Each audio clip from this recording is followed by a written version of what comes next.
Muito bem, já estamos de volta e olha, nos preparamos aqui para falar sobre esse assunto delicado, necessário, mas que crianças e adultos precisam de um olhar diferente.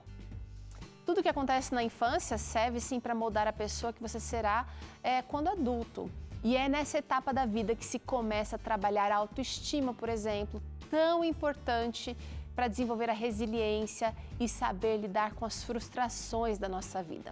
Mas infelizmente, também é na infância que certas feridas emocionais acontecem. E essas feridas não são difíceis de curar, não são assim simples, de se curar. Elas podem durar por toda uma vida, caso uma pessoa não realize o tratamento adequado. Então hoje a gente convidou para estar com a gente a psicóloga infantil, a doutora Cilaneide Zifirino, para nos mostrar alguns comportamentos que podem indicar a existência dessas feridas e, identificando esses comportamentos, a gente pode também tratar as emoções negativas ou os sentimentos que impedem a nossa felicidade e, finalmente, começar a viver uma vida sem o peso dessa carga. Doutora Cilaneide, bem-vinda ao programa de hoje. Obrigada por aceitar falar com a gente sobre esse assunto. Tudo bem aí? Tudo bem, graças a Deus.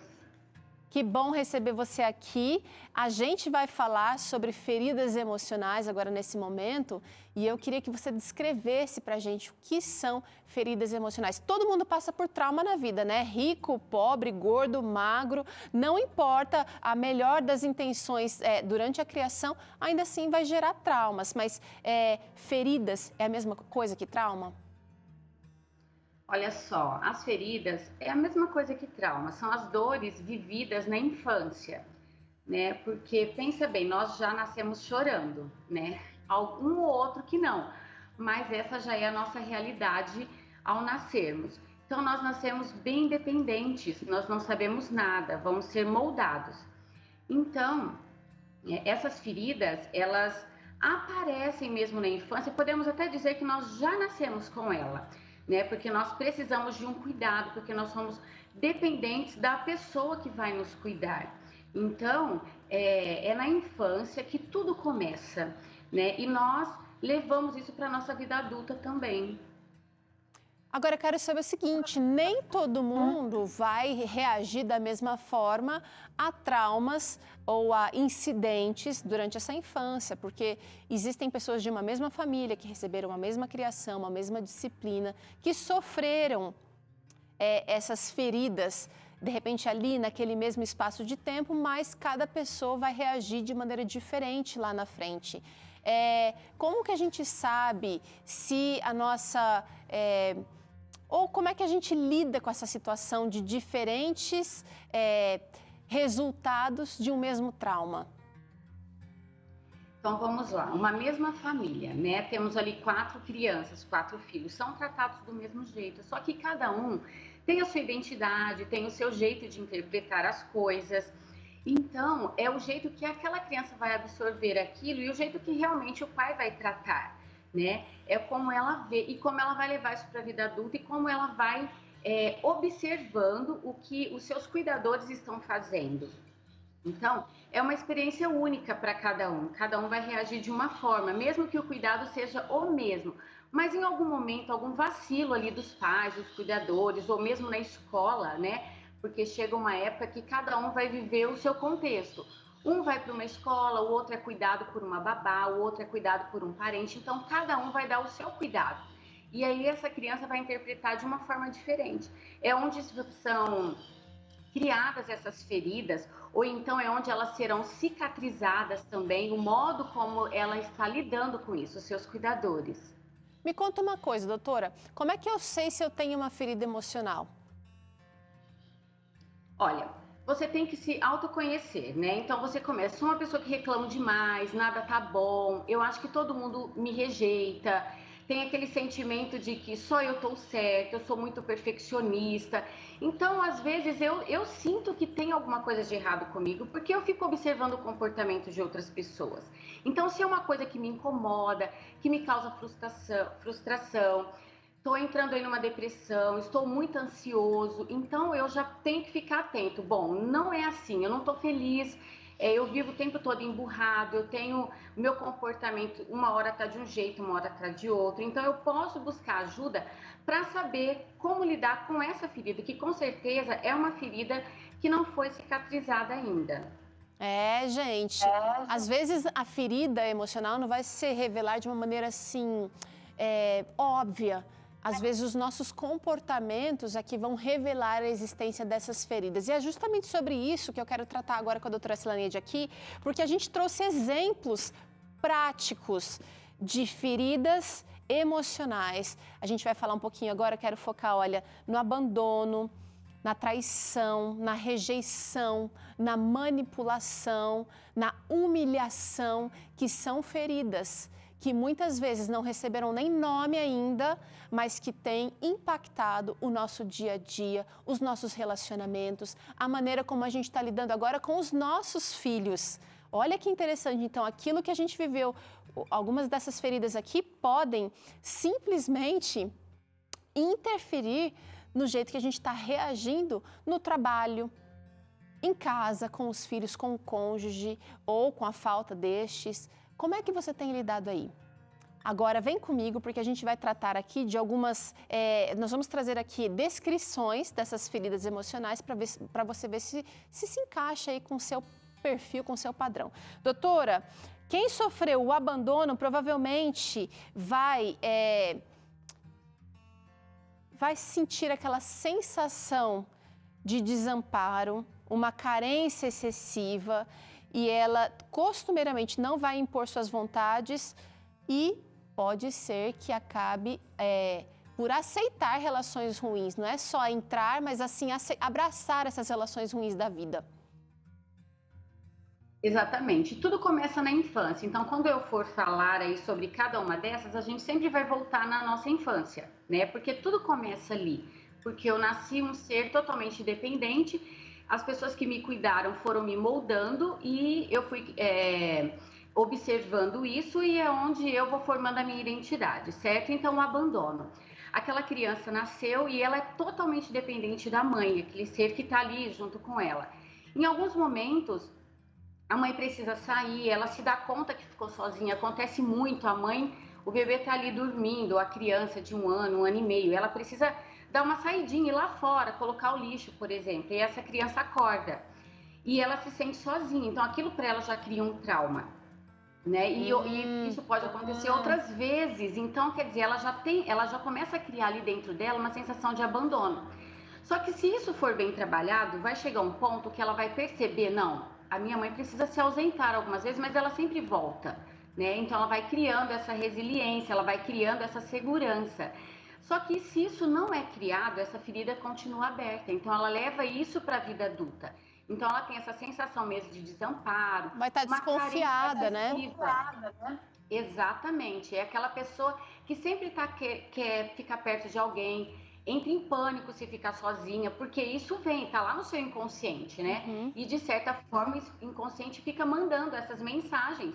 E muitas vezes a pessoa não entende, mas quando ela vai, por exemplo, para uma terapia, que a gente tudo começa ali na sua infância, vamos ver como foi.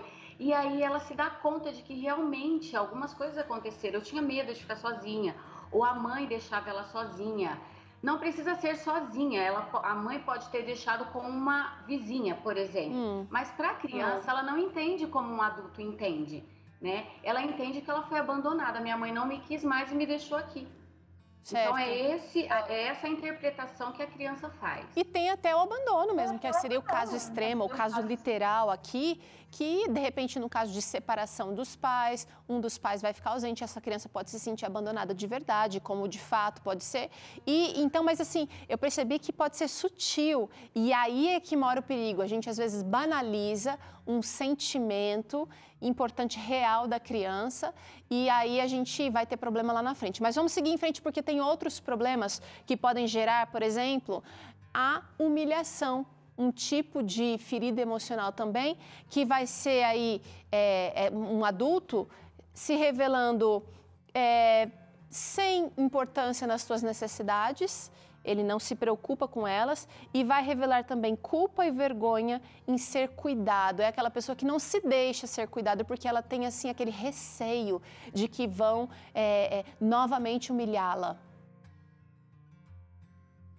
Geralmente isso acontece em famílias onde as crianças não têm voz, entendeu? A criança vai falar alguma coisa, não, agora não, deixa pra lá, você não sabe falar, você tá gritando, sabe? Ou começa a usar palavras, né, que ofendem a criança. Você é burro, você não sabe de nada, você não escutou isso, você é muito desligado. Então a criança vai internalizando isso e quando chega um momento que alguém pede para ela falar, ela vai sentir vergonha, porque ela foi criada escutando isso. Você não sabe, você é burra, não é o momento de você falar, ela vai se expressar, a mãe manda calar a boca. Então ela vai internalizando que ela não tem valor nenhum. E na vida adulta, ela leva isso para a vida adulta, então é aquela pessoa que é mais tímida, ela é tímida porque ela tem a vergonha de falar, de ser ridicularizado como aconteceu com ela na infância, né? Entendi. Então ela acha, a minha vontade não importa, o que importa é a vontade do outro. Gente, sério isso. Ela nunca teve uma vez dentro da casa. Acaba que não vai ser aquele adulto participativo, muitas vezes colaborador, porque foi sempre, para subsistir, acabou se retraindo. Mas tem um outro caso aqui que eu quero tratar com a doutora Cilaneide, que é o caso da ferida emocional de quem foi manipulado. Esse aqui também não é muito comentado, doutora. Muitas pessoas acabam focando, né? Perdão, ainda não, vou virar aqui, ó. Acabam focando na violência, acabam focando em temas mais assim óbvios, mas a manipulação também é prejudicial aqui nessa formação. Vai ser um adulto que ele precisa ser útil para ser valorizado, ele não confia em ninguém e está sempre ali testando as pessoas para ver se estão verdadeiras ou não. Exatamente, isso acontece muito, Teru, em famílias rígidas, sabe? Ao contrário ali da humilhação, a criança ela não tem vez para falar, né? Ela não é boa e tal. E nesse caso aí, é aquelas famílias rígidas, onde eles já têm ali as suas regras realmente, mas tudo com muita rigidez. E ele manipula, olha, hoje você vai fazer isso porque eu quero. Então a criança vai e faz. Né? Hoje você vai usar essa roupa, hoje você vai fazer isso. Então, quer dizer, ela não pode fazer o que ela quer, ela é sempre manipulada pela vontade da mãe, pela vontade do pai, por alguém que está ali te cuidando, entendeu? Então, o que acontece muito com essas pessoas, elas sempre veem o lado negativo das coisas, sabe? Porque é muito rígido, ela não consegue ver nada legal, é tudo a vontade do outro, não é a vontade dela que vai ser feita, né? Então ela cresce esse ser assim, um ser, vamos dizer assim, amargo, onde só vale a vontade do outro também, né? Tá sempre testando as pessoas, deixa eu ver se essa pessoa vai gostar de mim, se ela vai me valorizar, não confie em ninguém porque ela já tem um padrão. Se não for aquele padrão, se sair fora do padrão, né, daquela rigidez, então quer dizer que nada está certo. Bom, a gente segue aqui com a quadrilha dos causadores de feridas emocionais. Agora a gente vai falar um pouquinho sobre a rejeição. Esse sim é clássico, que traz assim as feridas emocionais, né? Aquele adulto, ele vai normalmente sentir que não pertence a nenhum local, a nenhum grupo. Ele se sente rejeitado, que não agrada a ninguém e acaba por querer se diminuir o tempo todo. Eu não dou conta, eu não faço bem feito, eu não faço igual fulano de tal. Acaba se comparando muito também, né, doutora? Sim, essa ferida, vamos dizer assim, que é uma das mais profundas, né? Porque tem níveis, quando você se machuca, né? Tem hora que você se machuca, você fica muito ferido. E tem vezes que você dá um raladinho, alguma coisa assim, mas ela é bem profunda, essa questão da rejeição, e a gente vê muito isso, né? Levando para a vida adulta, e esse adulto, ele acaba passando isso para o filho dele, né? Ele interpreta de uma forma diferente. Se as pessoas não fazem do jeito que ele acha que já acha que se sente rejeitado. E acontece muito isso, acontece realmente na infância, né? Porque o bebezinho ali, nós já nascemos ali chorando, precisamos de um carinho, de um afeto, de um aconchego, né? Para suprir as nossas necessidades. E se não tem, o primeiro sentimento que vem é da rejeição. Ninguém gosta de mim, eu não estou sendo bom o suficiente, quando ele leva isso para a vida adulta. E assim, mandou um caso clássico, manda uma mensagem, se a pessoa não responde na hora, ou se a pessoa vem ali e não te dá um abraço, não fala oi, tudo bem, já está me rejeitando. Então tem esse complexo de inferioridade o tempo todo. Parece que nada tá bem, é um coitado, sabe? Usa uma máscara, tipo, ninguém me ama, ninguém me quer. É o que acontece com essa ferida. Agora, é muito difícil conviver com alguém assim, porque realmente essa pessoa precisa desse acolhimento, mas é meio que insaciável, porque faltou lá atrás. Aguenta aí, se você está se identificando com alguns dessas descrições aqui de feridas emocionais, eu quero que você fique aqui com a gente, porque a gente vai tratar aqui de alguns assuntos que podem te ajudar nessa busca por superação. Nós ainda vamos falar aqui da traição. Uma criança que se sentiu traída em algum momento da infância, ela vai normalmente representar na sua vida ali, ela só é vista se for perfeita, ela precisa de aprovação constante, se sente inseguro com a sua própria autoestima. Parece uma descrição da realidade. Aí nas redes sociais a gente tem visto pessoas ali gritando por socorro, doutora. Porque foram... De que maneira uma criança é traída na infância? Olha só, tudo começa ali, né? Então, na casa, a criança, ela vai contar alguma coisa para a mãe e a mãe não dá credibilidade para o que ela conta, ou então alguma coisa que expõe a criança no meio, uma reunião de família, expõe a criança em alguma coisa que ela fez que ela não queria que contasse. Ou então os próprios pais falam mentira para a criança, combinam uma coisa e não fazem. Então tudo isso já vai gerando na cabeça dela um modo diferente de viver. Bom, a vida é assim, será que todo mundo me engana, todo mundo mente, né?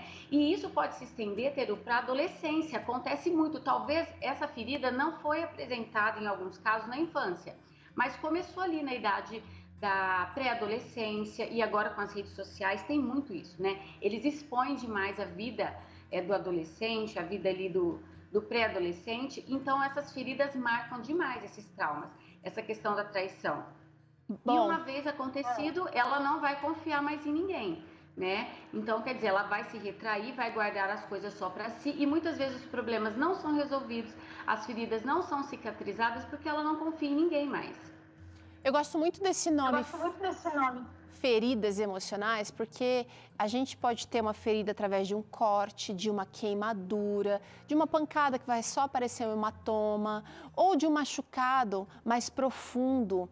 Assim são as nossas feridas emocionais. Muitas dessas feridas aqui a gente vai convivendo com elas ao longo da nossa vida, enquanto outras acabam que debilitam o funcionamento da sua vida por completo. Nós vamos trazer aqui agora alguns começos para você tratar dessas feridas emocionais. Mas, doutora Cilaneide, não é tão simples assim. A gente precisa de uma atitude, como as que a gente vai revelar aqui agora, mas em muitos casos o profissional ali é quem vai ajudar-nos a desvendar essas feridas, né? Tirar ali aqueles curativos que a gente foi fazendo ao longo do tempo para seguir em frente e tratar de verdade desses problemas. Exatamente. Todos nós conseguimos, tá? Alguns com algumas dificuldades mais, outras não. Outras vão cicatrizando no tempo, né? Nada como o tempo. Só que se você não busca uma ajuda para essa pessoa poder te orientar, para você poder relembrar como foi a sua infância, para você dar um ressignificado para essas feridas, então muitas vezes você não consegue, você vai viver a vida inteira sendo aquela pessoa que reclama, aquela pessoa negativa, aquela pessoa que não vê o lado bom das coisas, que acha que todo mundo está te abandonando, rejeitando, humilhando. Então é muito importante agora se atentar a essas dicas aí que vão ser faladas, para você dar um ressignificado para essas feridas e para ver se você se encaixa em algumas delas. Porque tem pessoas que têm essas 5 feridas, tem pessoas que têm 2. E existe o caso de pessoas que às vezes tiveram essas feridas e hoje nem se lembram mais porque foram bem tratadas, bem curadas.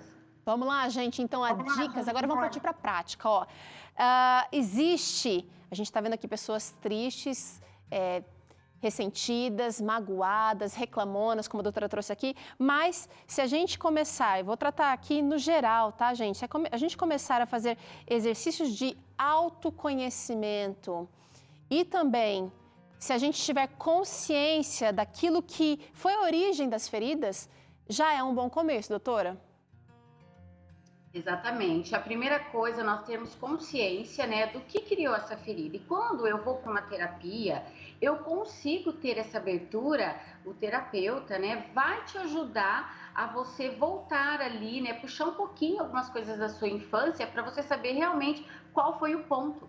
E esse autoconhecimento é você se conhecer realmente o que eu gosto de fazer. O que me faz feliz, o que me dá prazer, porque todo mundo tem um ponto, alguma coisa que gosta de fazer. É libertador. Mas muitas vezes você ficar lembrando, relembrando essas feridas, relembrando, ela vai machucando, ela vai se abrindo cada vez mais. Então, você mesmo não dá espaço para você se autoconhecer. Então, quando você vai para uma terapia, você tem essa oportunidade de fazer isso. Ou quando você conversa com alguém, um amigo, muito amigo, pessoas da família, podem te ajudar a você descobrir as coisas que você gosta e se conhecer.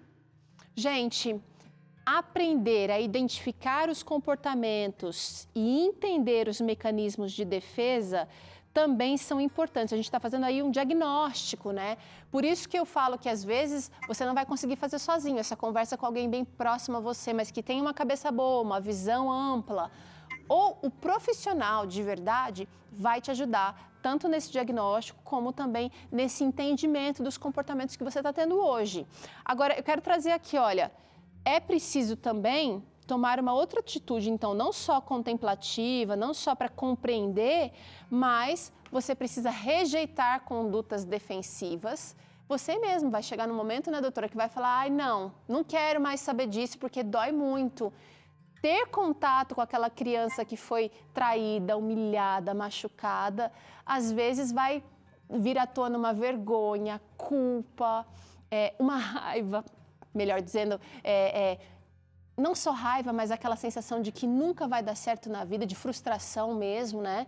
Então, o profissional aqui vai ajudar na condução dessas, depois de diagnosticar, de agir de maneira diferente. Exatamente, nós não podemos apagar o nosso passado, né? Ele faz parte da nossa vida. Esses machucados, essas feridas que acontecem, se a pessoa lidar bem, se ela souber lidar, isso aí só vai ajudar no desenvolvimento, no amadurecimento dessa pessoa. Então, essa questão dela sempre ficar ali na defensiva, sempre arrumando uma desculpa para o seu problema, porque ela não quer entender a realidade, isso é muito perigoso. Então, quando eu sei, quando eu vou lá atrás e busco onde estavam as minhas feridas, né? Quando eu consigo perdoar algumas coisas, quando eu consigo entender, eu vou ser uma pessoa mais feliz. E automaticamente, parece que assim, eu tiro aquela máscara que eu criei para poder sobreviver em meio às pessoas. E as pessoas até falam, nossa, você tá tão diferente. E isso vai alimentando ali teu ego, você vai ficando bem. E aí, é nesse momento, nesse ponto que você percebe que a tua ferida tá curada. Você não esquece, só que isso aí para você não vai te abalar mais, é uma coisa que você vai falar e vai poder ajudar outras pessoas que estão na mesma situação, que estavam, né? Na mesma situação. Agora, você acabou falando aí de uma coisa que eu acho que tem tudo a ver, porque esse processo, entendam bem aí, gente, não é uma coisa que você detectou hoje, que vai resolver amanhã, é um processo, muitas vezes não vai poder corrigir o passado, acho que em 99,9% isso não resolve o que aconteceu no passado, já ficou para trás, mas se você se aceita, a autoaceitação e também a mudança de atitude, né, a prática do autocuidado, então você sofreu tudo isso, mas agora você vai se cuidar de maneira diferente, é o que vai fazer essa pessoa que a doutora Silaneide falou e florescer. Nossa, você está diferente. Parece que a pessoa fica até mais bonita. Esse autocuidado é quando você percebe que você precisa de ajuda, né? Então vem aquela questão, vou deixar meu orgulho próprio ali de lado, eu preciso da ajuda de outras pessoas, porque nós necessitamos da ajuda. Quando nós nascemos, nós já precisamos ali da ajuda, né? Sempre estamos tendo ajudadores, cuidadores. Então, por que na minha fase adulta eu não vou precisar? Então, a partir do momento que eu reconheço isso, eu já vou melhorando. Eu já virei aqui porque você já falou do perdão, que vai ter que acontecer nesse processo. E, gente, às vezes você vai ter que perdoar mais de uma vez a você mesmo, a essa pessoa que acabou trazendo isso tudo para a sua vida. Várias vezes perdoe quantas vezes forem necessárias. E eu acho que pedir ajuda é uma atitude de amadurecimento. É amadurecimento quando a gente reconhece que sozinho não podemos todas as coisas. Eu quero agradecer a participação da doutora Cilaneide hoje aqui no Vida e Saúde. Com certeza você de casa amou essa conversa de hoje.